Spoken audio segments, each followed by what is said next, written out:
Com grandes poderes vêm grandes responsabilidades. E essa frase ficou muito conhecida na voz do nosso queridíssimo tio e conselheiro, Tio Ben, no filme Homem-Aranha, onde de uma forma intuitiva, sem saber o que Peter Parker e seu sobrinho estava passando, uma mudança, uma transformação, onde a partir dali se tornaria o super-herói daquele lugar, o Homem-Aranha, o representante, o justiceiro. Peter recebe um dos maiores conselhos de sua vida, porque o dilema era agora, diante de tal poder, o que fazer com eles? Bem, de uma coisa é certa, a frase está correta. Você quer poder? Não esqueça que vem com ela também as muitas responsabilidades. Bem, se você quer curtir nosso vídeo, está curtindo agora e vai continuar conosco, peço a você que dê o seu like ou o seu dislike, comente também, fale um pouco sobre poder. Se inscreva se você não se inscreveu ainda, dê esse apoio a nós para continuarmos nossos vídeos. E vamos que vamos. Deus abençoe. Vamos pro vídeo.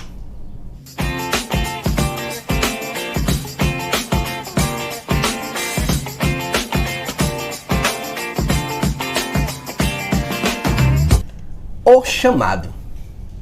Bem, eu quero falar aqui fazer esse vídeo direcionado aos cristãos, ou aqueles que desejam o episcopado, desejam se tornarem grandes representantes divinos, representantes dos céus, representantes eclesiásticos do reino de Deus. Bem, vivemos um tempo, querido, que é muito comum ver pastor em cada esquina. Eu, particularmente, era de uma geração onde era vergonha. Não era legal se apresentar como um pastor. Ainda atrás, há 2 décadas atrás, ali, meados da década de 90, eu me lembro que até aquele ponto, até aquele período, ainda éramos taxados de ladrões, muitas vezes taxados de bandido e inúmeros outros adjetivos. Então, na verdade, às vezes não era muito legal, não era uma vaidade dizer que você era pastor. Inclusive, não éramos muito bem vistos. Embora hoje ainda há, mas éramos ainda muito mais perseguidos no passado. Então não era vaidade nenhuma dizer aos 4 cantos do mundo que você era pastor. Você dizia porque você não tinha medo, nem vergonha do evangelho, e você propagava assim, com autoridade, aqueles que não tinham, claro. Mas no passado era muito comum sentirmos medo, porque a aceitação não era tão grande. Em compensação, em contrapartida, nos dias atuais, muitos querem ser pastor. Por vaidade, por poder, por glória, por fama, por abertura de crédito. É isso mesmo que eu estou falando. Tem gente que quer se tornar pastor só porque tem crédito na praça, ou acha que vai ter, porque taxa aquela imagem de bonzinho. Como é um representante divino, de Deus, ele ali é uma pessoa boa, responsável. Claro que isso não cabe a todos, porque hoje, inclusive, também o nome pastor já não se vincula de forma tão fácil à honestidade, porque há muitos desonestos. Mas, vamos então. Para você que deseja o chamado pastoral, para você que deseja ser alguém, deseja o episcopado, eu quero aqui direcionar você a alguns sinais que vão de fato identificar se você realmente tem um chamado pastoral ou não. O primeiro é o desejo de ser. No livro de 1 Timóteo, no capítulo 3, versículo 1, Paulo escreve a carta dizendo a Timóteo que aquele que deseja o episcopado, excelente coisa, excelente desejo, excelente bênção, posso assim acrescentar adjetivos? Esse excelente desejo. Excelente coisa deseja. Então temos aí primeiro sinal, o desejo interno. Lembrando que esse desejo seu, ele pode se confundir. Esse desejo pode se confundir um desejo pessoal e um desejo de servir, que é 2 coisas diferentes. O desejo de servir é o episcopado para o serviço de todos ou para todos. Não o desejo de ser por vaidade, que isso eu vou falar depois. Então vamos lá, o primeiro, É o desejo de querer ser. Você tem que querer ser. Você tem que sentir queimar, arder no teu coração, no teu peito, o desejo de ser um servo a serviço do reino. Um pastor. O segundo sinal, querido, é a aprovação dos santos. Como diz no Antigo Testamento, em muitos episódios, as pessoas, os grandes líderes, eram ali, antes de serem consagrados, eram aprovados não só por Deus, mas aprovados pela igreja. Então, se a igreja local, a qual você trabalha, a qual você representa, a qual você hoje exerce funções, se ela não te vê com bons olhos, porque você não é um bom testemunho e muito menos se caracteriza um exemplo de santidade, pode ter certeza que isso, querido, é um dos sinais que desaprova você. Mas se a igreja te vê realmente como uma pessoa representante de Deus, uma pessoa que tem caráter, que tem dignidade, que tem respeito, uma pessoa que tem ali valores, uma pessoa que se enquadra de fato nos requisitos para o serviço pastoral, bem, esse é o segundo sinal que você está no caminho certo. Primeiro, o desejo de ser, de almejar o episcopado. O segundo, a aprovação dos santos, a aprovação daqueles que ao teu derredor estão. Quando você, querido, vai ser pastor, deseja ser pastor, é natural que as pessoas comecem a te ver como um pastor. Vou dar um exemplo. Quando eu me formei em teologia, muitos anos atrás, eu queria por status. Porque era muito legal, eu acho bacana e vou mostrar para todo mundo que eu vou ser. Até porque muitas pessoas falavam que eu não ia ser. Então eu bati em cima que eu vou ser pastor e pronto, vou me formar e vou esfregar na cara. E a primeira coisa quando eu me formei era que eu queria que o meu pastor e a igreja me reconhecesse como pastor. Que a partir daquele momento, com um canudo na mão, com aprovação em teologia, a partir daquele momento, eu tinha por direito ser chamado de pastor. E o meu pastor, quando me apresentou na igreja, ele em nenhum momento me chamou de pastor. Ele me chamou de obreiro credenciado. E aquilo me deu uma angústia, uma raiva. E eu fiquei muito triste. E meu pastor percebeu isso. E logo depois, ele vindo a minha dificuldade de aceitar aquilo, ele disse para mim: Anderson, nunca, vai o conselho agora para você que está vendo esse vídeo. Nunca obrigue as pessoas a acreditarem no que você é, simplesmente porque você acha ser. O serviço pastoral, ele vem de forma natural. Através das suas ações, das suas atitudes, do teu exemplo, do teu testemunho. Naturalmente, as pessoas vão te chamar de pastor. Porque elas vão ver em você segurança, respeito, compromisso. E ali, elas vão identificá-lo como uma pessoa que para elas, sim, pode ser representante de Deus e na terra, um bom pastor. Então ali foi difícil entender. E de fato foi. Eu fui com o tempo entendendo isso e fui me dedicando a mais ainda a fazer o que eu fazia com muito amor. E quando a primeira pessoa me chamou de pastor, ai Jesus, eu fiquei muito feliz. Eu até arrepio hoje em dia de lembrar esse dia. Porque foi natural. Quando a primeira pessoa me chamou de pastor, eu me senti que eu estava no caminho certo. Eu senti que de fato ali eu poderia agora eu era, a partir daquele momento, não só um pastor de direito, porque me formado era, mas agora de fato. Porque agora os olhos da igreja começavam a me ver como um pastor. Então vamos lá. O segundo ensinamento é que, querido, você nunca vai ser pastor simplesmente porque você quer ser chamado de pastor. Teu testemunho, teus exemplos, teu trabalho, tua fidelidade com Deus, com a igreja, com a instituição, naturalmente as pessoas vão te chamar de pastor. Então, primeiro ensinamento é o desejo de ser. O desejo de ser. Aquele que almeja o episcopado, 1 Timóteo capítulo 3, excelente coisa deseja. O segundo, a aprovação da igreja, a aprovação dos santos. As pessoas têm que te ver como pastor, não simplesmente porque você quer ser pastor. Vamos lá, o terceiro, o chamado dos ocupados.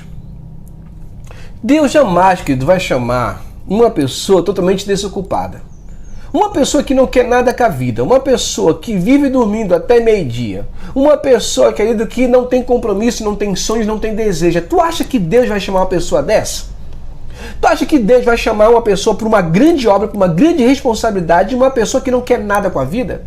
Então o fator 3 é que Deus chama quem está ocupado. Deus chama quem tem sonhos. Deus chama quem tem desejo, que almeja coisas grandes.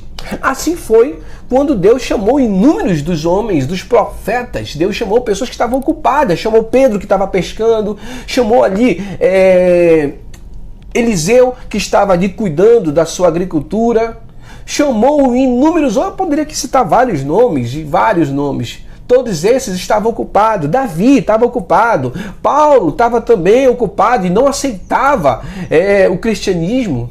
Bem, terceiro ponto é que Deus não chama preguiçoso para tal obra. A tal obra requer compromisso e responsabilidade. Se Deus chama porque essa pessoa, para Deus, ela é responsável, ela vai segurar com força.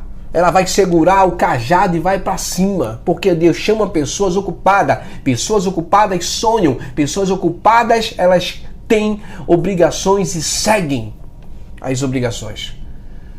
Pessoas ocupadas, elas têm poder em suas mãos e têm também as responsabilidades. Olha lá a frase de novo. Então, primeiro ponto, o desejo episcopado. O segundo, a aprovação da igreja. O terceiro, Deus chama o ocupado. Preguiçoso Deus não chama. Vamos para o quarto, a luta contra si. Essa aí é a que eu mais sofri. Eu estou falando alguns aqui, amém? Alguns requisitos, alguns sinais, querido. Não estou falando que tem só isso ou que tem mais ou menos. Não, alguns dos sinais, que para mim são muito importantes. A luta contra si. A luta contra si para mim é um dos maiores sinais do chamado de Deus na tua vida. A luta contra si é aquela que você vai para um lado e não tem jeito, Deus te chama para o mesmo lado, que é o cristianismo e a pregação do evangelho e o cuidado e o zelo da casa de Deus. A luta contra si é aquele momento que você quer fazer inúmeras coisas, mas você volta, teus pensamentos, teu desejo volta ao serviço de Deus, ao serviço do reino. Você desejava até de repente querer ser médico, querer ser doutor em alguma coisa, querer ser filósofo, você desejava ser marinheiro, policial, mas você volta, parece que algo que é sobrenatural te puxa de volta para aquilo que de fato você foi chamado. Então essa luta contra si, para mim, é um dos maiores sinais de que de fato você está ali, você recebeu um chamado divino e o episcopado de Deus sobre a tua vida. O chamado do Senhor para o serviço do reino. Esses, para mim, querido, para o vídeo não ficar extenso, são para mim alguns dos pilares para se identificar um chamado em nossas vidas. Bem, e agora eu quero falar rapidamente daqueles que se acham ter o chamado. Fator 1. Primeiro, querido, você que acha que teve o chamado porque você está desempregado, não sabe fazer nada na vida. Tem pessoas que não sabem fazer nada e simplesmente acham no ministério, na igreja, uma possibilidade de ser alguém. O cara não conseguiu ser nada na sua profissão secular, não conseguiu fazer faculdade, não conseguiu estudar, não conseguiu fazer nada, não fez nada. A vida toda foi uma vida de preguiça e uma vida de desordem. Aí, de repente, esse cara fala bem, tem uma boa eloquência, uma boa dicção, uma boa oratória, ele vê na igreja a possibilidade de ser um pastor e com isso ganhar dinheiro, status, renome, bajulação, e muitos conseguem. E eu quero dizer uma coisa, isso não é chamado não. Isso não é chamado. Mas tem muitos que acham que esse desejo pessoal e egoísta é chamado, não é não, tá confundindo, querido. Isso é apenas eu posso dizer, vaidade. Falando em vaidade, vaidade também é um sinal de que se você tem vaidade, querido, se você quer ser pastor só porque você viu que o teu pastor, você viu que o teu pastor tem um carrão, você viu que as pessoas bajulam o teu pastor e você também quer ser bajulado, você viu que as pessoas ali ficam paparicando o teu pastor e também você quer ser paparicado, se você viu que o teu pastor tem um relógio bonito, um anel de ouro, você também quer ter. Se você quer ser pastor porque você quer ser engrandecido, e outra coisa, Se você quer ser pastor só para ser chamado de pastor, isso é vaidade, isso não é de Deus, querido. Só para aparecer. Se você quer ser pastor só para andar de terno e gravata, se você acha que ser pastor é andar de terno e gravata, querido, para se identificar como um homem santo, respeitoso por causa de suas vestes, também não é ser pastor. Isso é vaidade, isso não é chamado. Tá mentindo para si mesmo. Vamos lá. O status eu já falei, né? Tem gente que quer ser pastor só por causa do status, né? Tem gente que quer ser reconhecido, tem uma necessidade de ser reconhecido. Como falei, não se tornou ninguém e quer ser reconhecido. Então, querido, isso não é legal. E o último, que eu vejo muitos, como falei no início também, aqueles que são, né, que desprovidos de tudo na vida, não se tornaram nada e querem ser pastor. Querido, isso não é legal. Então, se você quer ser pastor, se você deseja, se você tem esses sinais pastorais na tua vida, não esqueça que isso não é brincadeira. Isso não é, querido, conto de fadas. Ser pastor não é brincar com vidas, porque o mau pastor ensinado, o mau pastor instruído, ele vai destruir vidas. Porque todo pastor cai em suas mãos vidas, e por essas vidas somos responsáveis.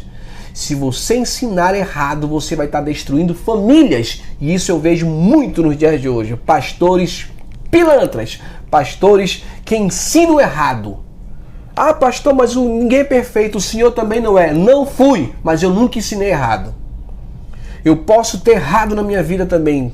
Eu posso ter sido infantil, pode ter sido neófito em alguns momentos na minha vida ministerial, na minha cavalgada, no meu caminho, no processo de amadurecimento pastoral. Mas uma coisa é, eu nunca ensinei, nunca instruí ninguém a cometer erros que eu cometi.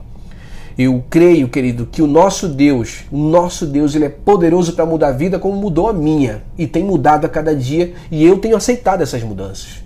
Mas, quando se fala de vidas, todo pastor é responsável. Então, querido, não brinque com a vida das pessoas. Não seja o Deus das pessoas. Pastor não é Deus de pessoas. Pastor é instrutor, é mentor. Ele ali direciona, ele não bate martelo, ele não dá checkmate. Eu vejo pessoas que acham que tem o poder em suas mãos de ser pastor, foi dado a ele o poder por alguma razão, alguém consagrou o cidadão acha que agora tem poder na vida de pessoas e começa a direcionar o certo e errado que pessoas devem fazer ou não.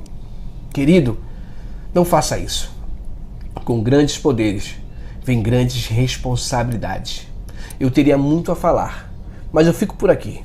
Fico por aqui porque é um assunto revoltante o que muitos ali, ditos pastores, fazem com vidas. E essas vidas, Deus vai cobrar de nós o sangue de cada uma delas. De mim, de você e a todos que acham ou que são pastores. Beleza? Então tome cuidado, querido. O chamado de Deus, ele é muito bom. Mas com grandes poderes dados a nós, vem também as grandes responsabilidades. Beleza? Se você curtiu nossa página, comente mais uma vez, curta, dê seu like e se inscreva, beleza? E até a próxima. Valeu! Você ficou com o pastor Anderson. Estou com você aqui sempre em oração e em carinho. Deus abençoe a todos e até a próxima.